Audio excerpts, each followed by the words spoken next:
Good morning to all. Vijay classes में आपका हार्दिक स्वागत है। आई होप आपने मेरे पिछले लेक्चर ज़रूर देखे होंगे। अगर आपने मेरे लेक्चर अभी तक नहीं देखे तो पिछले लेक्चर ज़रूर देख लीजिए एक बार। और अभी तक आपने मेरी चैनल को सब्सक्राइब नहीं किया तो प्लीज़ मेरे चैनल को सब्सक्राइब भी ज़रूर कर दीजिए। और आज का हमारा पीडियाट्रिक का टॉपिक है नियोनेटल जॉन्डिस। बहुत इंपॉर्टेंट है, उसमें से इतने सारे क्वेश्चन आते हैं कि बात ही मत पूछो। तो ये टॉपिक आपके लिए बहुत ही इंपॉर्टेंट है, तो ध्यान से देखिएगा और ध्यान से समझने की कोशिश करेंगे। तो चलिए वन बाय वन देखते हैं कि जॉन्डिस क्या है। तो first one is the discuss about the neonatal jaundice. तो पहले देख लीजिए डिस्क्रिप्शन में क्या है। It is also called, what is the another name of the jaundice बच्चों। तो जॉन्डिस का दूसरा नाम क्या होगा? हाइपर बिलिरुबिमिया। क्यों हाइपर बिलिरुबिमिया? क्योंकि बिलिरुबिन का लेवल क्या हो जाएगा, इसमें बढ़ जाएगा। और what is the another name? Icterus neonatorum. क्या होगा?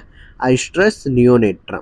Next, word jaundice is the derive from the French word. जो भी जॉन्डिस है वो कौन से वर्ड से डिराइव हुआ है? फ्रेंच वर्ड से। और फ्रेंच वर्ड कौन सा? जॉन्स। और जॉन्स का मीनिंग क्या होगा? येलो। और क्या होगा? आइस्ट्रस। तो पता चला अभी तक हमने क्या डिस्कशन किया। What is the another name of the jaundice बच्चों? Hyperbilirubinemia. What is the another name of the hyper बिलिरुबिमिया?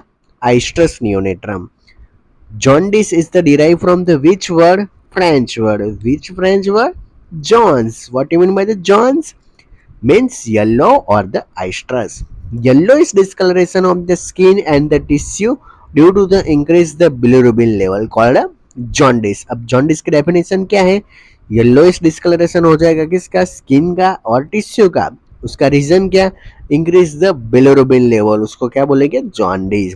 Risk factor की बात करें तो 60% in the term newborn baby and 80% किस में देखने को मिलेगा? प्री टर्म न्यूबॉर्न बेबी में देखने को मिलेगा। नॉर्मल बिलिरुबिन लेवल याद रखना बच्चों, ये क्वेश्चन तो बहुत ही इंपॉर्टेंट है, बहुत पूछते हैं। What is the normal range of the bilirubin? तो कितनी होती है? 0.3 से 1.3 mg पर डीएल। मोर देन 2 mg पर DL is the consider jaundice in the adult. If the more than 5 mg per dl is the considered jaundice in the neonate. तो adult और paediatric दोनों में अलग अलग दिखाया गया है। अगर 2 mg पर dl से ज्यादा है तो इसे जॉन्डिस किसको बोले जा सकता है? Adult jaundice. अगर 5 mg से ज्यादा है तो जॉन्डिस किसे बोला जाएगा? नियोनेटल जॉन्डिस बोला जाएगा। Next we discuss about the types of jaundice. अब क्या पढ़ेंगे हम? What is the different type of the jaundice? Jaundice के टाइप कौन कौन से हैं? तो first one is the physiological jaundice. कौन सा आएगा बच्चों? Physiological jaundice. तो what do mean by the physiological jaundice? तो jaundice occur due to the normal physiology of the newborn baby. क्या बोलते हैं? जॉन्डिस देखने को मिलेगा लेकिन किसकी वजह से? नॉर्मल फिजियोलॉजी होती है उसकी वजह से। अकर्स कब देखने को मिलेगा? तो कि after 24 hours into the term newborn baby and after 48 hours into the pre term newborn baby. ध्यान रखना ये दोनों क्वेश्चन बहुत इंपॉर्टेंट है। अगर फिजियोलॉजिकल जॉन्डिस कब देखने को मिलेगा? After 24 hours. लेकिन कौन से कंडीशन में? टर्म बेबी होगा तो ही। अगर 48 आवर्स है तो किस में देखने को मिलेगा? प्री टर्म में। फिजियोलॉजिकल जॉन्डिस का पीक लेवल कितने दिन पे आएगा? याद रखना बच्चों, 5th डे पे। कोशिश का क्या होगा? रीजन क्या? डिक्रीज क्या हो जाएगा? Life span of the RBC. Polycythaemia, what you mean by the polycythaemia? Abnormal high number of the red blood से। जितने आरबीसी ज्यादा है द जॉन्डिस के चांसेस पे क्या हो जाएंगे? बढ़ जाएंगे। Next, what is the main causes? Aetiology बोले तो क्या है? तो देखिए बच्चों, पहले तो हमारा लीवर कैसा हो जाएगा? इमेच्योर। इमेच्योर लीवर की वजह से क्या होगा? तो पता ही है लीवर का काम क्या हो। अगर आपको नहीं पता लीवर का काम क्या है तो आगे देख लेंगे। अब इमेच्योर लीवर इट अकर्स, इसकी वजह क्या है? Due to the improper secretion of the uridine diphosphate glucuronyl transfer enzyme UDPGT. ये नाम थोड़ा अटपटा है, ध्यान रखना। क्या है? इमेच्योर लीवर की वजह से क्या क्यों हो रहा है? तो क्या? Due to improper secretion. Secretion बराबर नहीं होगा, किसका नहीं होगा? यूडीपीजीटी एंजाइम का। Uridine diphosphate glucuronyl transferase enzyme का क्या हो जा रहा है?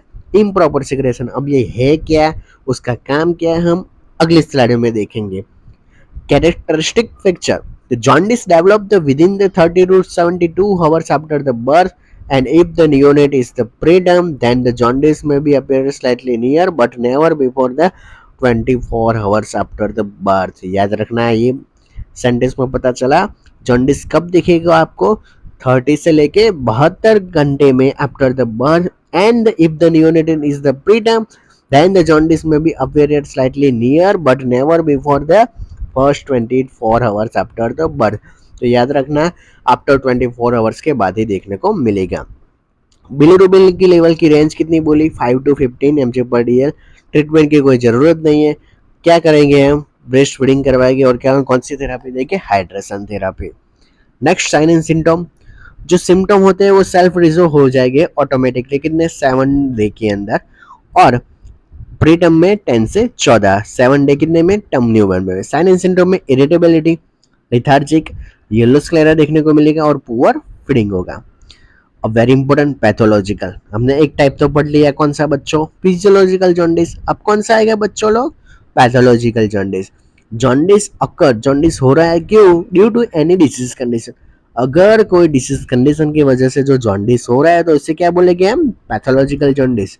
कब होगा it occur with in the 24 hours after the birth. उसमें क्या था फिजियोलॉजिकल में बच्चों लोग आफ्टर 24 आवर्स था ना बच्चों लेकिन इसमें क्या होगा विद इन 24 आवर्स होगा. नेक्स्ट क्या देखने को मिलेगा yellowish discolouration of the skin. उसमें से फर्स्ट कौन सा फेस स्क्लेरा येलो हो जाएगी. Best site to assess the jaundice. ये क्वेश्चन भी बहुत इंपॉर्टेंट है. अगर आपको पूछा जाए कि best site to assess the jaundice jaundice को एसेस करने की बेस्ट साइट कौन सी है बच्चों तो कौन सी है बच्चों एक बार फिर से बोल रहा हूँ स्क्लेरा बोलते हैं. क्या बोलते हैं स्क्लेरा. स्क्लेरा कैसी हो जाएगी बच्चों येलो करेगी. About the 5% neonate develop the pathological jaundice. 5% chances क्या होगा पैथोलॉजिकल जॉन्डिस के. Causes haemolytic disease of the newborn baby. Mainly जो इसका कोजिस होता है ना बच्चों वो हिमोलाइटिक डिसीज का की वजह से होता है. और हिमोलाइटिक डिसीज कंडीशन कौन कौन सी है मेनली 2 होती है. कौन कौन सी है बच्चों RH इनकम्पेबिलिटी और दूसरे क्या है बच्चों ABO इनकम्पेबिलिटी. नेक्स्ट थैलेसीमिया भी हो सकता है सिकल सेल एनीमिया हो सकता है हेरिडिटरी स्पेक्ट्रोसाइटोसिस होता है इन विच द RBC का शेप कैसा हो जाएगा स्फेरिकल. उसका रीजन क्या स्क्रिप्टिन एंड द एनकाइप्रिन प्रोटीन क्या हो जाएगा एब्सेंस हो जाएगा in the cell wall of the RBC. Next अब इसका कोजेस मेनली जॉन्डिस का क्या होगा G6PD डेफिशिएंसी अदरवाइज क्या होगा glucose 6 phosphate dehydrogenase enzyme deficiency की वजह से. वायरल हेपेटाइटिस है congenital obstruction of the common bile duct. Most common cause of the pathological jaundice क्या है RH इनकम्पेबिलिटी. याद रखना बच्चों लोग most common cause of pathological jaundice क्या है RH इनकम्पेबिलिटी. G6PD डेफिशिएंसी और the glucose 6 phosphate dehydrogenase enzyme deficiency की वजह से होता है. नेक्स्ट कंटिन्यू में RH incompatibility also known as the RH isoimmunisation. RH incompatibility occurs किस में होती है RH नेगेटिव अदर में. वो कैरिस क्या करेगी RH positive foetus during the second time. First time में तो उतना कुछ चांसेस होता नहीं है. ABO इनकम्पेबिलिटी में क्या होता है कॉमन इन द कौन से ब्लड ग्रुप में होगा O ब्लड ग्रुप में. वो कैरिस द A अदरवाइज कौन सा फिटस B ग्रुप का फिटस कंसीव करती है. तो next jaundice can appear within the first 24 hours after the birth. मैंने अभी बोला it is the cardinal sign. Bilirubin कितना हो सकता है 20 से भी ज्यादा हो सकता है बच्चों लोग और डायरेक्ट बिलिरुबिन का लेवल कितना बढ़ जाएगा 2 से ज्यादा. This condition with not resolve automatically and so treatment is the required. उसमें ट्रीटमेंट की जरूरत पड़ेगी यानी कि इसमें ट्रीटमेंट हम करवाएंगे. नेक्स्ट साइन एंड सिंड्रोम में क्या है येलोइश डिस्कलरेशन हमको देखने को मिलेगा. अब ये पॉइंट ध्यान से समझना बच्चों. In normal individual sclera is assess for the initial jaundice. इनिस स्टार्टिंग का जॉन्डिस हमें चेक करने के लिए हमें क्या एसेस करेंगे बच्चों sclera. Next hard palate is assess for the initial jaundice in the dark skin people. याद रखना बच्चों अगर किसी की स्किन ऐसी है जैसे जिसमें हमें येलोइश कलर का पता नहीं चलता तो उसके लिए हमें क्या करेंगे एसेस हार्ड पैलेट एसेस करेंगे for the initial jaundice into the dark skin people. Next symptom के अंदर बात करें तो lethargy poor Suckling and the poor feeding भी आ सकता है.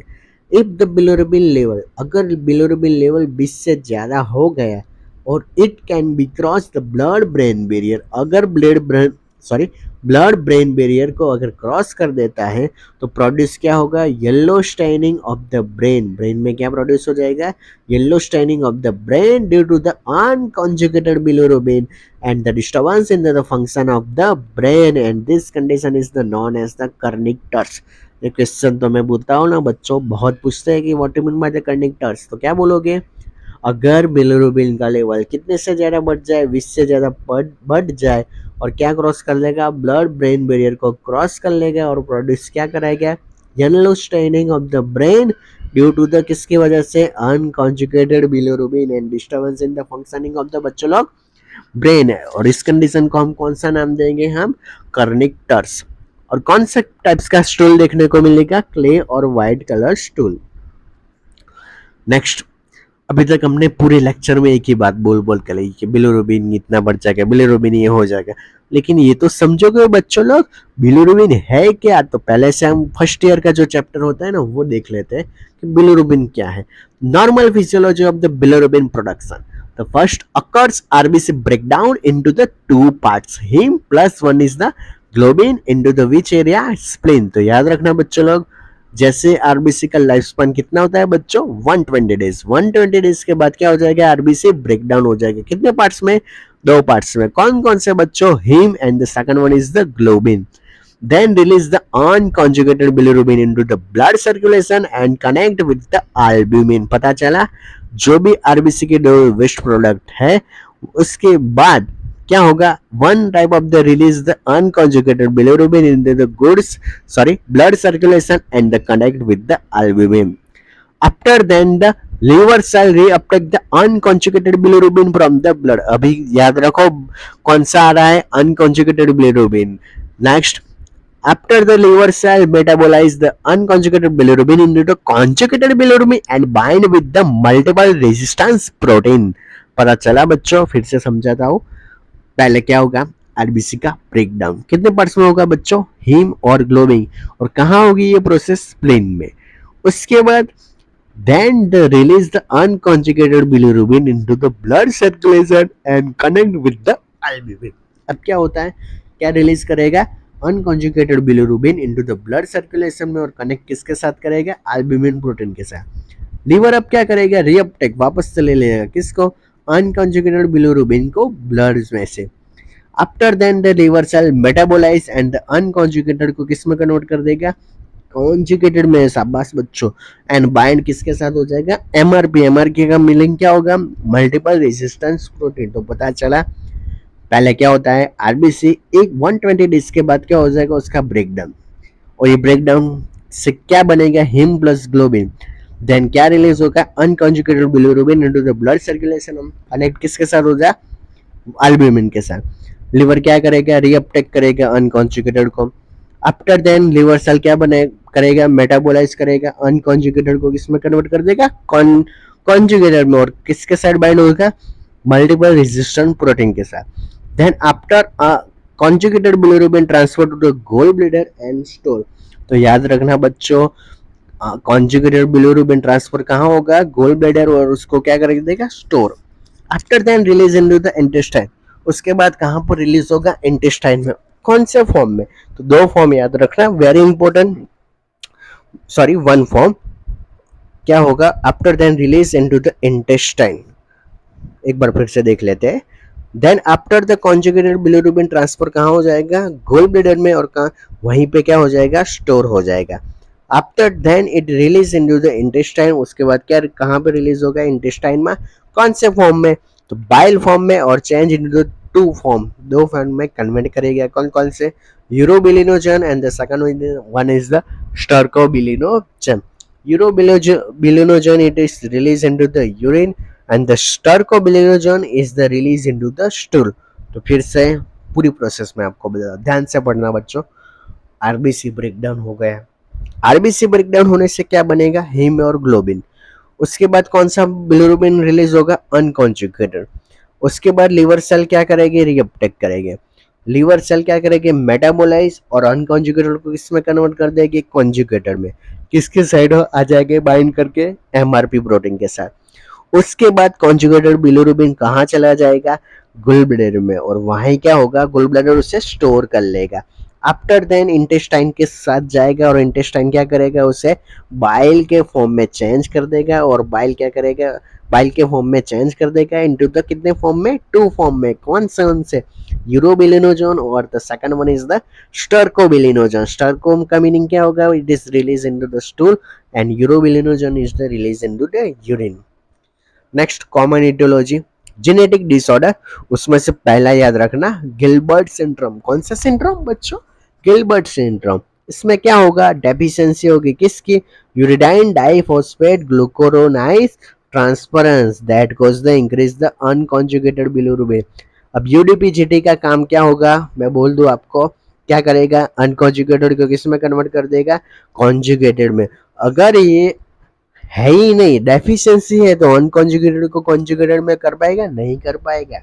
नेक्स्ट फंक्शन देखो, it change the unconjugated bilirubin into the conjugated bilirubin. तो याद रखना उसका फंक्शन क्या है, अनकॉन्जुगेटेड को किसमें कन्वर्ट कर देगा, कॉन्जुगेटेड में। स्वाभाविक वस्तु है, आप याद रखिए, अगर ये एब्सेंट है तो ये अनकॉन्जुगेटेड को कॉन्जुगेटेड में कन्वर्ट कर पाएगा, नहीं sir. Next Crigler Najjar syndrome, क्या है, Crigler Najjar syndrome, it is the autosomal recessive disorder. In this occur UDPGT enzyme की क्या होगी, डेफिशिएंसी। इसमें भी क्या है, यूडीपीजीटी एंजाइम क्या हो जाएगा, डेफिशिएंसी। डेफिशिएंसी की वजह से अनकॉन्जुगेटेड को कॉन्जुगेटेड में कन्वर्ट नहीं कर पाएंगे। Next one is the Rotor syndrome. कौन सा सिंड्रोम आएगा, Rotor syndrome. In this decrease the intracellular capacity of the hepatocyte, क्या हो जाएगा, डिक्रीज हो जाएगी किसकी capacity, intracellular capacity of the hepatocyte cell, that cause the increase the unconjugated bilirubin. अब हिपेटोसाइट जो सेल है, लीवर के सेल, उसकी कैपेसिटी क्या हो जाएगी, डिक्रीज हो जाएगी। उसकी वजह से भी क्या हो जाएगा, increase the unconjugated bilirubin, because hepatocyte group from the unconjugated bilirubin. उसका काम क्या हो गया, फॉर्म क्या करने वाला था, बाइल को फॉर्म करने वाला था। Next Dubin Johnson syndrome. कौन सा सिंड्रोम आएगा बच्चों, Dubin Johnson syndrome. It is the autosomal recessive disorder in which increase the conjugated bilirubin. याद रखना, इटियोलॉजी में एक ऐसा ही डिजीज का कंडीशन है जिसमें क्या हो जाएगा, कॉन्जुगेटेड का इंक्रीज होगा, अदरवाइज कौन सा हो जाएगा, अनकॉन्जुगेटेड का। Next due to the deficiency of the कौन सा प्रोटीन, ट्रांसपोर्टिंग प्रोटीन। अभी मैंने पढ़ाया था एमआरपी प्रोटीन। अगर एमआरपी प्रोटीन ही डेफिशिएंसी है तो आगे प्रोसेस हो पाएगी, नहीं हो पाएगी। बिलिरुबिन क्या है बच्चों, ये क्वेश्चन भी बहुत पूछते हैं कि बिलिरुबिन बताओ क्या है। It is the end product of the क्या बच्चों, RBC. Life span of the RBC adult में कितना होगा बच्चों, 120 डेज। अगर न्यूबॉर्न बेबी की बात करें तो कितना होगा, 60 to 80। डायग्नोसिस में तो वही है, क्या करेंगे, फिजिकल एग्जामिनेशन, एग्जामिनिंग क्या करेंगे, newborn skin and the sclera into the natural light, Cramer rule. ये एम्स की रिसेंटली जो एग्जाम हुई थी इसमें पूछा गया था, क्रैमर्स रूल याद रखना। It is also known as the visual assessment of the neonatal jaundice. क्या बोला रहा है, also known as the visual assessment of the neonatal jaundice. किसके लिए यूज करेगा, estimated value of the bilirubin. Next usually jaundice first start from the head and the feet are the last to be jaundice. क्या बोलते हैं, jaundice कहाँ से start होगा, head से, एंड क्या हो जाएगा, हैंड, और फीट से क्या हो जाएगा, last point. It is most confirmated diagnosis of the jaundice. It is the not confirmated diagnosis, confirmation नहीं बोल सकते। अब देख लेते हैं क्रैमर रूल ने क्या बताया, देख लीजिए। फेस और नेक का क्या स्कोर दिया, 1, और इसमें कितना, 5 mg पर डीएल। सेकंड कौन सा आएगा, चेस्ट एंड बैक में कितना दिया है, 2, उसमें कितना आ सकता है, 10 mg पर डीएल। अम्बिलिकल्स तो नी में क्या होगा, 3, 12 mg पर DL. Up to the ankle and wrist में कितना आ जाएगा, 4, यानी कि 4, और उसमें कितना हो जाएगा, 15 mg।